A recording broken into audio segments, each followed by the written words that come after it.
In this series, we're trying to change our negative mindset around van life in England by visiting some of its most beautiful bits. But rather than go for the big hitters that can often get overrun with tourists, we're hoping to find a few hidden gems by heading to some of England's least visited areas of outstanding natural beauty. This week, we're on the border of Essex and Suffolk, stepping back in time in an area made famous by one of England's most celebrated artists, John Constable, where the gorgeous rural scenery he depicted has remained pretty much unchanged since he painted it over 200 years ago. Join us as we do quintessentially English things in the most quintessential of English landscapes, and are shocked by an unexpected reaction to us being there.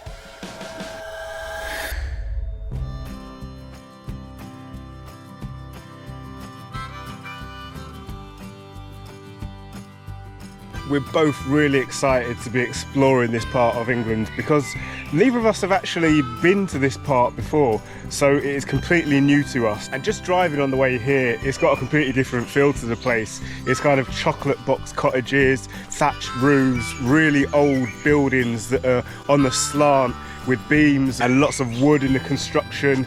So it just feels totally different to the places that we've really been to in England so far in this series. Where we're exploring right now is a place called Argoen and Spouse's Vale, and it's a huge nature reserve that sprawls across 270 odd acres. But the way that it's actually been put together is really interesting, because it started as a relatively small bit of ancient woodland which dates back apparently 500 odd years. And then what the trust who runs it have been doing is piece by piece enlarging it by buying bits of arable land around what they already had to make it bigger and grow it in that way, and just letting that land become wild again. And thanks to that, it is a place where nature and wildlife has just been left to absolutely thrive.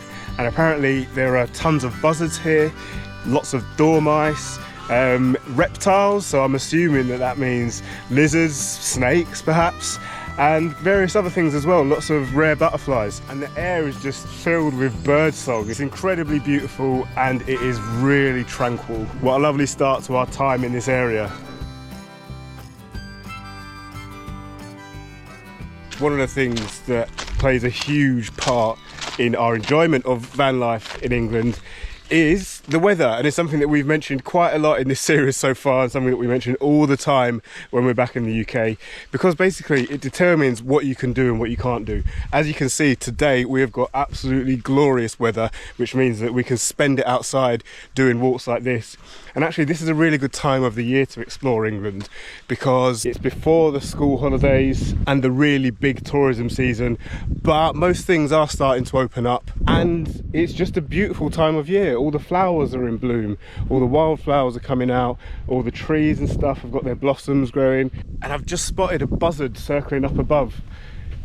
You're probably not going to be able to see it on the camera because it is quite far away, but it looks really menacing, just slowly circling, hovering in the air, ready to swoop for whatever's down below. Unfortunately for us, this time of year is actually the worst time of year for hay fever as well, and we are both really bad sufferers with it, and it can be quite debilitating. I think a lot of people think that it is, you know, just a few sneezes and a runny nose, but actually it makes you feel really tired, and just doing stuff is a bit of a struggle sometimes. Now, we take hay fever tablets every day, and you know, we wash our faces when we come in from the outside, and we take precautions that we can to try and avoid the worst effects of it, but we still do suffer really badly. So if any of you suffer with hay fever and have got any good alternative remedies or anything that really works for you that we may not have tried, then please do let us know down in the comments. Adie's actually just fallen asleep, so we are all going to head back to the van now for one of our pleasures, which is a family nap. Hopefully we can all get down for a little bit. That is if the parking is still relatively quiet, because apparently it does get pretty busy here, so you know, we try and avoid taking up space unnecessarily when other people are wanting to park here and use it. So we're going to check that out, and if it is quiet, then we're all going to get down. What what a lovely first morning. That walk was absolutely glorious, and of course we just snuck in that nap. We're actually right on the edge of the Dedham Vale area of outstanding natural beauty at the moment, on the west side. So we're going to head straight through and go to the east side to a place called Manningtree, and then over the next couple of days we'll come back inland again to the centre and explore around there. That's the plan anyway.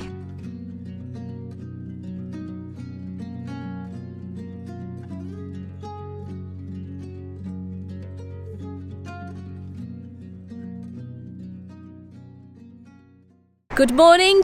We lost you there yesterday, guys, so apologies about that.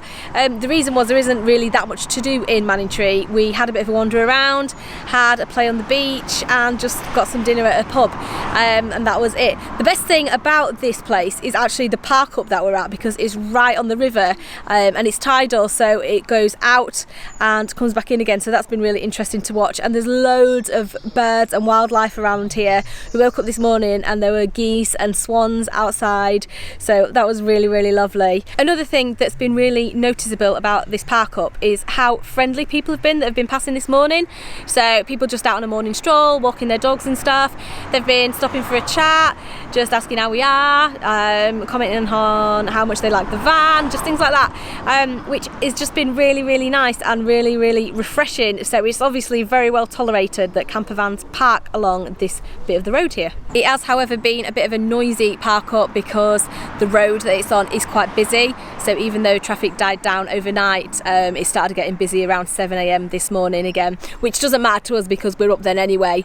And to be honest, at the minute, as long as Adie's asleep, I could probably sleep on a motorway, so it doesn't really matter to us. But yeah, it's not the peaceful setting that it looks like from the front of the van, from the door, with the road just behind us. One interesting thing I know about this place is that it's supposed to be one of, if not the smallest town in England.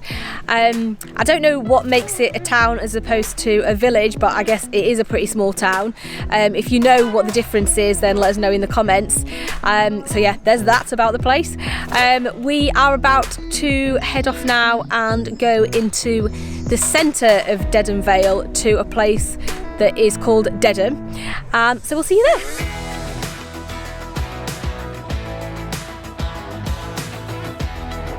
Dedham looks like an absolutely beautiful little village, and this car park where we're parking for tonight seems pretty good. It's really nice, and there are 3 parts to it, so it's absolutely massive, loads and loads of space. The one that we're in has got kind of grass and trees and stuff around it, so it doesn't feel like you're just in a car park.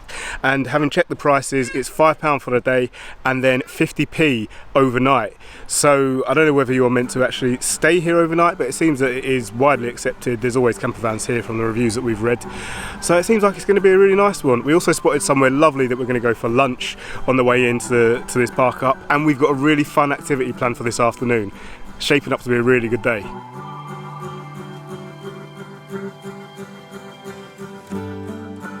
AJ, feeling excited? Yeah, Papa! Yeah, Papa! Yeah. Are you going to help, Bob?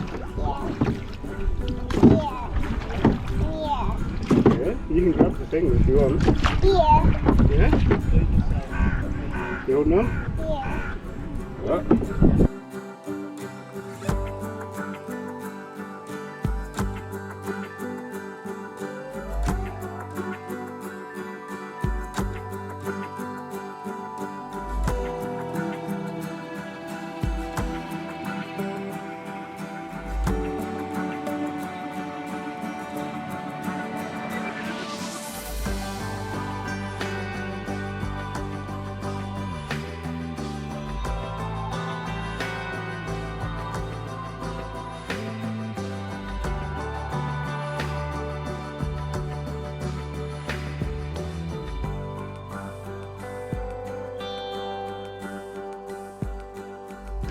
Well, this is absolutely lovely.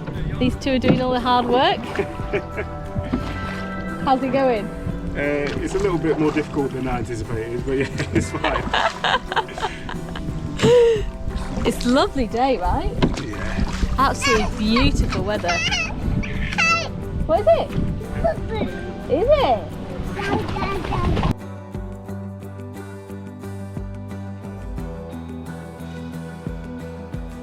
Well, that was brilliant. I really enjoyed that. And we got off just in time for an ice cream. And even better, they had my favourite flavour, rum and raisin. Tell us in the comments what your favourite flavour ice cream is, because I always get this if they have it without fail.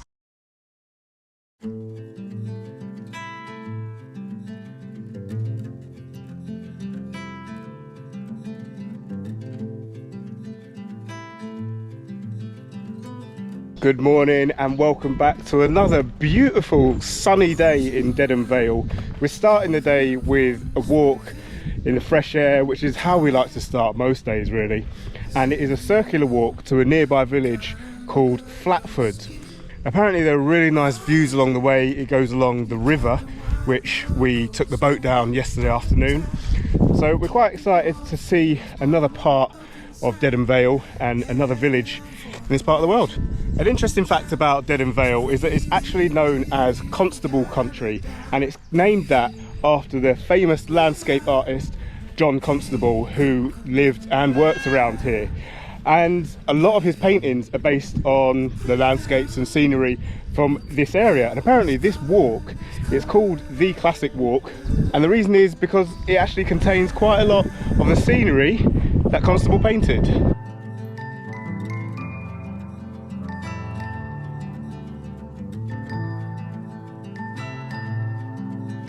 This bridge behind me is called the Fen Bridge, and apparently it's a replica of the one that John Constable used to use to get to school.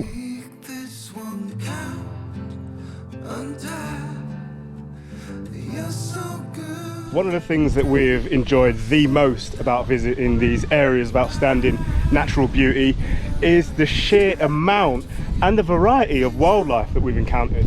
And just here in Dedham Vale we've seen deer, we've seen lots of birds of prey, we saw buzzards, we've just seen a tawny owl, which is really unusual for this time of day. We have seen loads of different birds, dragonflies, we've seen butterflies, and apparently along this walk you can even see otters.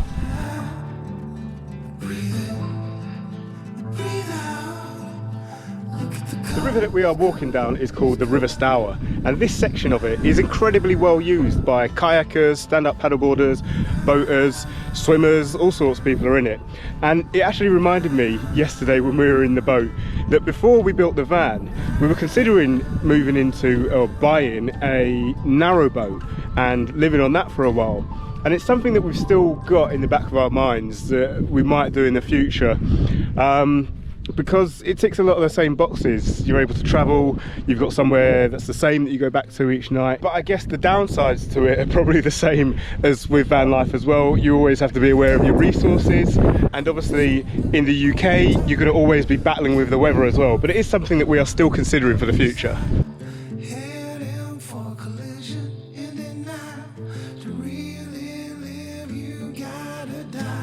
Well, we've arrived in Flatford, and what a stunning walk that was. And straight away we've walked into this National Trust building called Bridge Cottage, and it tells the history of this place in the sort of 1800s, and it is really fascinating about how it went from being quite an industrial place with water mills and steam mills and farms, and that's how people earn their money around here, to how it turned into more of a tourist area where people were coming here for day trips on the barges and hiring boats, exactly as we did yesterday. Really interesting.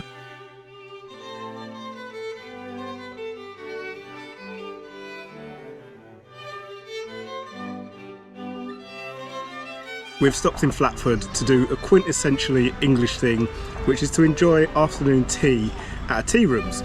And these things here are some of the most divisive food things in England, and there are two reasons for that. The first is that they've got two names. I call them a scone, Sarah calls them a scone. What do you call them? The other thing is that some people put clotted cream on first and then put jam on afterwards. Other people will say that that's sacrilege and that you have to put the jam on first and the clotted cream on afterwards. What do you think? Let us know in the comments.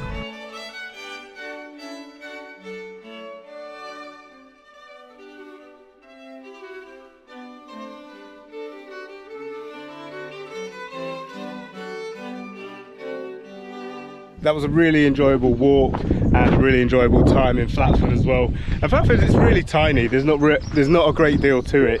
It's pretty much the National Trust cottage and the tea rooms, and there's an RSPB site as well, which was quite nice to walk around, but again really small, and just the riverside really.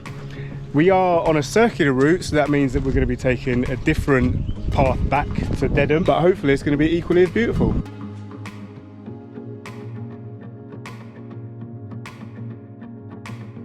Something really interesting about this part of the country is that a lot of it actually used to be marshland or completely underwater, and it was drained a few hundred years ago, and there's still a system of automatic pumps and sluices and waterways really that still keep it dry, and they're absolutely necessary to do that. And because of that, I think the land here is actually really fertile, and this area produces a huge amount of crops that we rely on in this country as well. Now, as you can see, we're currently walking through a farmer's field, and this is a huge potato crop. If you know anything about the British countryside, then you will know that a lot of the public rights of way and the public footpaths actually go through private land. So we're literally just strolling through a farmer's field here.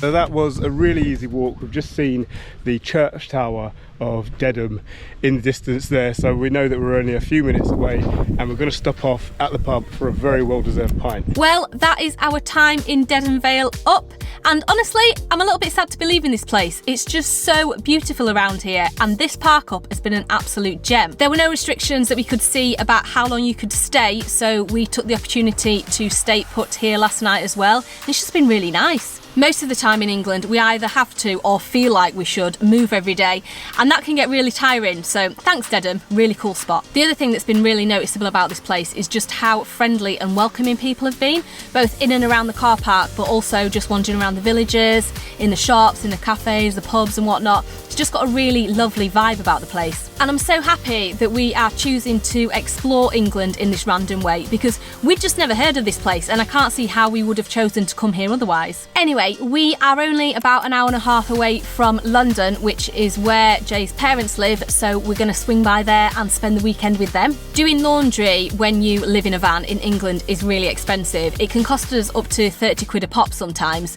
so we're also going to make use of their washing machine while we're there. Next week, we are heading to Cranbourne Chase area of outstanding natural beauty, so we'll see you there. Be sure to give this video a thumbs up if you enjoyed it, and if you are new around here, hit that subscribe button and the little alarm bell thing so that you get notified every time we post a new video.